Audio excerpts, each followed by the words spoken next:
नमस्कार दोस्तों, आप सभी का स्वागत है ज्ञान मंत्र में।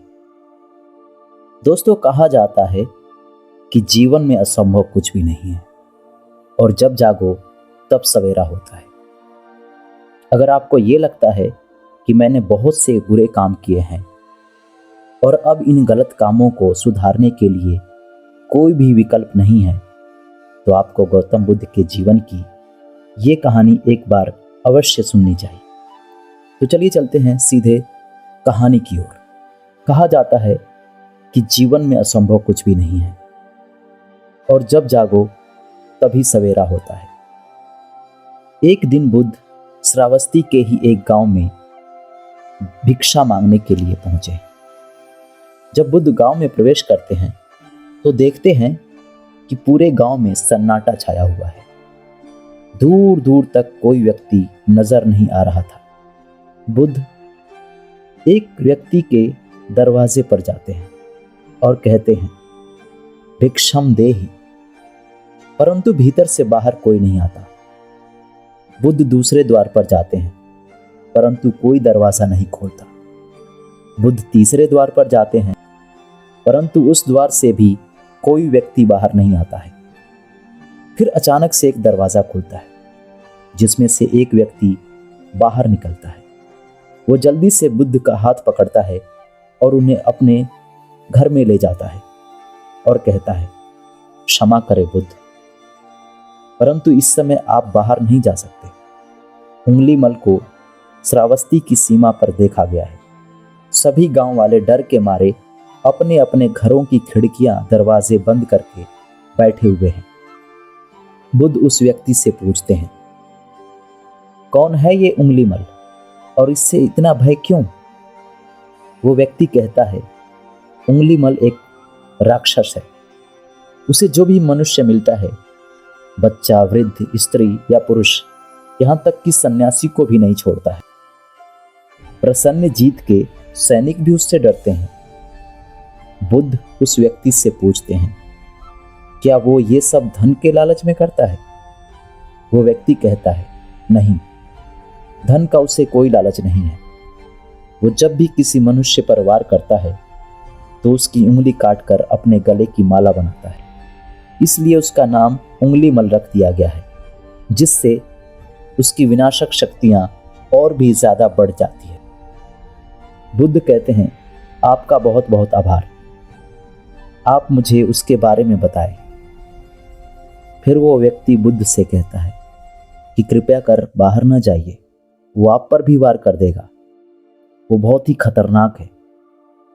बुद्ध कहते हैं, वो खतरनाक नहीं बल्कि दुखी है और मुझे उसके पास जाना होगा क्योंकि उसे मेरी आवश्यकता है। इतना कहकर बुद्ध उस व्यक्ति के पास से चले जाते हैं। कुछ दूर चलने के बाद बुद्ध वैन में प्रवेश करते हैं। वैन में चारों ओर एक सन्नाटा छाया होता है। दूर दूर तक कोई मनुष्य और ना ही कोई पशु पक्षी दिख रहा होता है, परंतु बुद्ध अपने मार्ग में आगे बढ़ते रहते हैं। अचानक बुद्ध के सामने उंगलीमल आकर खड़ा है। उसका रूप इतना डरावना होता है कि कोई भी व्यक्ति उसे देखकर भयभीत हो जाए। उसके गले में उंगलियों की माला होती है। चेहरा और हाथ रक्त से सने होते हैं। शरीर बलशाली होता है। उसका रूप इतना भयानक होता है कि किसी भी साधारण व्यक्ति के प्राण ऐसे ही निकल जाए, परंतु बुद्ध के ऊपर उस उंगलीमल के इस डरावने रूप का कोई भी असर नहीं होता। बुद्ध कुछ क्षण तक एक शांत मुस्कुराहट के साथ उंगलीमल की तरफ देखते हैं और फिर उसकी बगल से निकलकर अपने मार्ग में आगे बढ़ जाते हैं। बुद्ध को ऐसा करते देख उंगलीमल को ये समझ नहीं आता कि उसके साथ ये क्या हो रहा है। वो मन ही मन सोचता है कि लोग मुझे देखकर भाग जाते हैं या मुझे देखकर ही मारे जाते हैं या फिर मुझसे अपने प्राणों की भीख मांगने लगते हैं। मैंने कई सन्यासियों को भी मारा है, परंतु आज तक मैंने कोई ऐसा व्यक्ति नहीं देखा जो मुझे नजरअंदाज करके अपने मार्ग में आगे बढ़ जाए। या तो इसने मुझ पर ध्यान नहीं दिया होगा, या फिर हो सकता है कि ये मुझे देख ही ना सकता हो। परंतु मुझे इससे क्या, मुझे तो अपनी उंगलियों की माला पूरी करनी है। उंगली मल बुद्ध को आवाज लगाता है, ऐ साधु रुक जा। बुद्ध उंगली मल को नजरअंदाज करते हैं और अपने मार्ग में आगे बढ़ते रहते हैं। उंगली मल और ज्यादा क्रोध से भरकर बुद्ध को आवाज लगाता है, ऐ साधु रुक जा। बुद्ध उंगली मल को फिर से नजरअंदाज करते हैं और अपने मार्ग में बढ़ते हैं। उंगली मल तीसरी बार बहुत ही ज्यादा क्रोध भरे आवाज में आवाज लगाता है, ऐ साधु। फिर बुद्ध रुकते हैं। उंगली मल बुद्ध के पास जाता है और कहता है, मेरे आदेश देने के बाद भी तू रुका क्यों नहीं? बुद्ध कहते हैं, मैं तो बहुत पहले ही रुक चुका था, तुम ही चलते जा रहे हो। उंगली मल ये समझ ही नहीं पाया कि बुद्ध क्या कह रहा है, परंतु वो इतना जरूर समझ जाता है कि सामने खड़ा व्यक्ति उससे थोड़ा भी नहीं डरता। उंगली मल बुद्ध को डराने के लिए चिल्लाकर पूछता है, ऐ साधु तुझे मुझसे भय नहीं लगता? क्या मैं आदि मानव हूं? बुद्ध कहते हैं, नहीं, तुम मानव हो। बुद्ध की यह बात उंगली मल के हृदय पर लगती है। पहली बार उसे किसी ने मानव कहा था, परंतु वो इस बात को नजरअंदाज करने का प्रयास करता है और बुद्ध से पूछता है, ऐ साधु तूने ये क्यों कहा कि तू कब का रुक चुका है, जबकि तू तो चला ही जा रहा था? तूने ये क्यों कहा कि तू रुका हुआ है? बुद्ध कहते हैं, मैं बहुत पहले ही रुक चुका था। तुम ये सब बेकार की बातें कर रहे हो उंगली मल। सब जीना चाहते हैं, बस तुम उन्हें करुणा से देखने का प्रयास करो।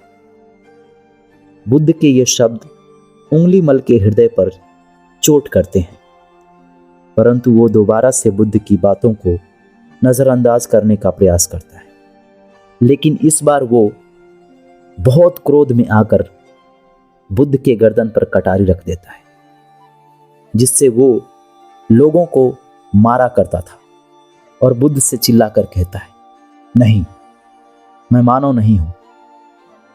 मानव में ना तो प्रेम है और ना ही करुणा है, सिर्फ छल और कपट है। इसलिए मैं सबकी हत्या करूंगा और किसी को जीवित नहीं छोड़ूंगा। बुद्ध कहते हैं, तुम्हें लोगों ने बहुत दुख दिया है उंगली मल। मनुष्य ऐसा अज्ञान के कारण ही करता है। ईर्ष्या, द्वेष, मोह माया, ये सभी अज्ञान की ही संतानें हैं। परंतु वो व्यक्ति ही है जिसमें दया, करुणा, सद्भाव और समझ का उदय भी होता है। उंगली मल यदि इस जीवन में क्रूर और निष्ठुर लोग हैं, तो दयावान भी तो हैं। तुम्हें अपनी आंखों से इस अंधेपन की पट्टी को हटाना होगा। जो तुम सिर्फ लोगों में बुराई देख रहे हो, वो बुराई तुम हटा सकते हो। उंगली मल क्रोध करने की बहुत कोशिश करता है। क्रोधित होने का नाटक करके बुद्ध से कहता है, तुम और व्यक्तियों जैसे नहीं हो। बुद्ध कहते हैं, मैं हर व्यक्ति जैसा ही हूं, बस जागृत हूं। मैं ये सिद्ध करता हूं कि हर व्यक्ति में जीने की क्षमता है। उंगली मल का हृदय दया में परिवर्तित हो जाता है। उंगली मल, तुम अनजाने में घृणा के पथ पर हो। बस इस क्षण रुक जाओ। तुम्हारे भीतर भी एक क्षमता है कि तुम दया और करुणा के पथ पर चल सको।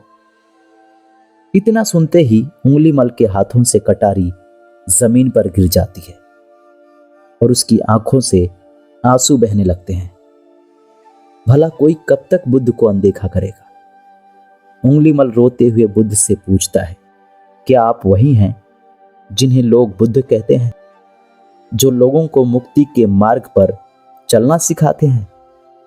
फिर बुद्ध कहते हैं, हां, मैं वही हूं और तुम्हें भी मुक्ति के मार्ग पर ले जाना चाहता हूं। फिर उंगली मल कहता है, परंतु मैं अब बहुत दूर निकल गया हूं। मैंने बहुत हत्याएं की हैं और बहुत पाप किए हैं। अब मैं चाह कर भी वापस नहीं लौट सकता। यह असंभव है। बुद्ध कहते हैं, असंभव कुछ भी नहीं है। जब जागो तभी सवेरा होता है उंगलीमल। उंगलीमल कहता है, मैं अब जीवन की ओर नहीं मुड़ सकता। बहुत देर हो चुकी है बुद्ध। बुद्ध कहते हैं, तुम में इतनी चेतना है कि तुम जानते हो कि जो तुमने अब तक किया है वो बहुत बुरा किया है। इसका अर्थ यह है कि तुम जानते हो कि क्या अच्छा है और क्या बुरा है। उंगलीमल, जिस दिन से तुमने अच्छा कार्य करना शुरू कर दिया उस दिन से तुम्हारा एक नया जीवन शुरू हो जाएगा। उंगलीमल कहता है, मैं कितने भी अच्छे कार्य क्यों न कर लूं, परंतु लोग मुझे उसी दृष्टि से देखेंगे और मुझे चैन से जीने नहीं देंगे। बुद्ध कहते हैं, उंगलीमल, यदि तुमने हिंसा का मार्ग छोड़ा तो मैं तुम्हें मार्ग दिखाऊंगा और तुम्हारा संरक्षण करूंगा और तुम्हें लोगों की घृणा से बचाऊंगा। बस पहला कदम तुम्हें ही उठाना होगा उंगलीमल। उंगलीमल पूछता है, क्या यह हो सकता है? बुद्ध कहते हैं, अवश्य हो सकता है। तुम में असामान्य बुद्धि है उंगलीमल। तुम परम सत्य के पथ पर बहुत आगे जाओगे। उंगलीमल रोते हुए बुद्ध के चरणों में गिर पड़ता है और कहता है, मैं आपको वचन देता हूं कि मैं सारे बुरे कर्म छोड़ दूंगा और आपके पीछे करुणा के पथ पर चलना सीखूंगा। कृपया कर आप मुझे अपना शिष्य बना लीजिए। बुद्ध कहते हैं, मैं किसी को शिष्य नहीं बनाता, बल्कि व्यक्ति स्वयं मेरे संग जुड़ जाता है। उंगलीमल उसी समय बुद्ध का भिक्षु बन जाता है। बुद्ध का भिक्षु बनने के बाद उसका नाम अहिंसक रख दिया जाता है। बुद्ध ने जैसा उसका नाम रखा था और वो ठीक वैसा ही बन जाता है। जब अहिंसक पहली बार अन्य भिक्षुओं के साथ एक गांव में जाता है तो गांव के कुछ लोग उससे बदला लेने के लिए लाठी डंडों से पीटने लगते हैं। जब ये बात बुद्ध को पता चलती है तो वे तुरंत उसे बचाने के लिए उसके पास पहुंचते हैं और अपने शरीर को उस लाठी डंडों के बीच में ले आते हैं। जो हिंसक को पढ़ रहे हैं, बुद्ध को देखते ही गांव वाले लोग पत्थर और डंडा मारना बंद कर देते हैं। सभी लोग बुद्ध से कहते हैं, बुद्ध, क्यों आप इस हत्यारे उंगलीमल की रक्षा कर रहे हो? आप नहीं जानते इसने कितने लोगों की हत्या की है। बुद्ध कहते हैं, अब ये उंगलीमल नहीं है, बल्कि इसका नाम अहिंसक है। अब ये यहां आपकी ही तरह एक मानव है। वे गांव वाले कहते हैं, ऐसा आदमी कभी नहीं बदल सकता बुद्ध। बुद्ध कहते हैं, ये बदल चुका है। बस आप सब लोग इसे अपनी पुरानी दृष्टि से देखना बंद कर दें। अगर ये उंगलीमल होता तो क्या होता? आप में से किसी में इतनी साहस या बल नहीं है कि इस अहिंसक को अब कोई हाथ लगा सके। आप मुझे एक बात बताओ, जब ये आपके घर आया तो किसी पर पलटकर वार किया? नहीं किया। नहीं किया ना? क्या ये आपको परिवर्तन नहीं दिख रहा है? इससे पहले आपने कभी इसे इतने डंडे पीटते हुए देखा है? नहीं देखा है ना? इतनी मार खाने के बाद भी इसकी आंखों में आपके लिए क्रोध नहीं है। क्या यह बदलाव आपको नहीं दिख रहा है? ये तो बदल गया, परंतु आप कब बदलोगे? इतने में उस गांव वालों में से एक स्त्री कहती है, ये परिवर्तन मैंने स्वयं देखा है। वो स्त्री गांव वालों से कहती है, आप में से कौन ऐसा है जो दूसरों के दुख में दुखी हो, दूसरों की पीड़ा सहे, उसे हर प्रकार की सहायता करे? और ऐसा इस भिक्षु ने किया है। 2 दिन पहले एक व्यापारी अपनी पत्नी को लेकर जा रहा था और उसकी पत्नी प्रसव पीड़ा से बहुत ही व्याकुल थी। तब मैं पास से ही गुजर रही थी, इसलिए मैं दौड़ी दौड़ी वहां गई। उस स्त्री की पीड़ा बढ़ती ही जा रही थी। घना जंगल होने के कारण उसे कहीं ले जाया नहीं जा सकता था। तभी ये भिक्षु वहां पहुंचा और इसने मुझसे पूछा कि क्या हुआ बहन।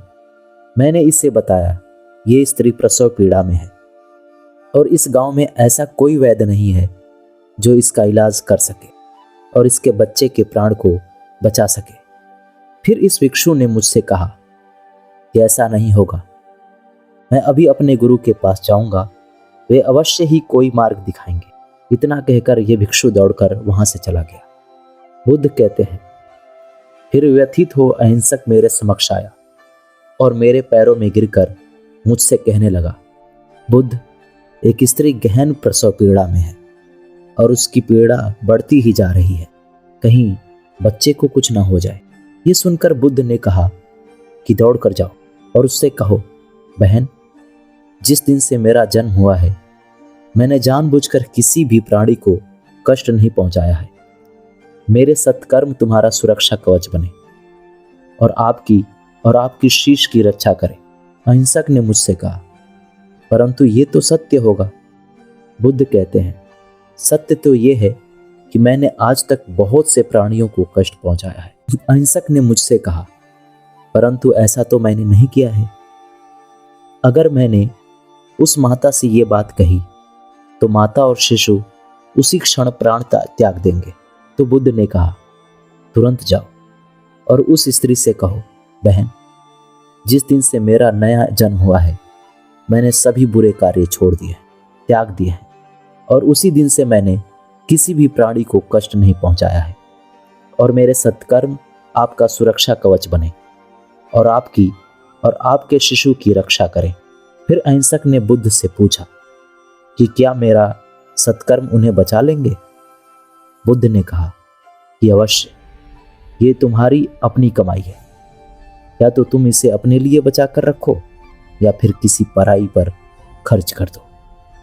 अपने कमाए सत्कर्म को किसी पराये पर न्यौछावर करने से पहले अहिंसक ने एक बार भी नहीं सोचा। वो उसी समय उस स्त्री और शिशु की जान बचाने के लिए वहां से चला गया।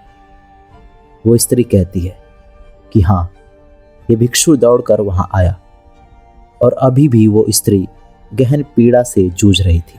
इसने अपने दोनों हाथ जोड़े और आंखें बंद करके कहने लगा, बहन, जिस क्षण से मैं भिक्षु बना हूं उस क्षण के बाद मैंने कोई बुरे काम नहीं किए हैं जिससे कि किसी भी प्राणी को कष्ट पहुंचे। मेरे सत्कर्म आपके लिए सुरक्षा कवच बने, आपकी और आपके शिशु की रक्षा करें। इतना कहते ही उस स्त्री ने अपने बच्चे को जन्म दे दिया। फिर बुद्ध कहते हैं कि दूसरों के दुख से दुखी होने वाला ये व्यक्ति अहिंसक कैसे किसी को दुख दे सकता है। अगर ये भिक्षु सच्चा ना होता तो वो स्त्री कब का प्राण त्याग चुकी होती।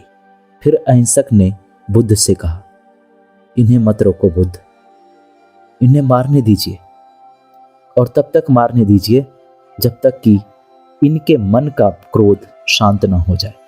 फिर बुद्ध अहिंसक से कहते हैं, कर्म और गुण के भंडार हो तुम, आज तुमने अपने नाम अहिंसक को सिद्ध कर दिया। बुद्ध और उस गांव के लोग कहते हैं, अहिंसक बदल चुका है और हमसे ही देखने में भूल हो गई थी। तो दोस्तों, इस कहानी से हमें यह सीखने को मिलता है कि लोग सोचते हैं कि उन्होंने बहुत सारे गलत काम किए हुए हैं। अब इन गलत कामों को सुधारने के लिए कोई भी विकल्प नहीं है। पर गौतम बुद्ध कहते हैं कि चाहे आपने अब तक कितने भी बुरे काम क्यों न किए हों, लेकिन अगर आप एक विचार को अपने मन में ठान लें कि अब मुझे कुछ सही करना है, तो वही विचार आपके रूपांतरण का कारण बन सकता है। पर सबसे जरूरी बात यह है कि क्या आप पहला कदम उठाने के लिए तैयार हैं? यदि तैयार हैं तो नीचे कमेंट करके ज़रूर बताएं। तो चैनल का सब्सक्राइब करना ना भूलें। धन्यवाद।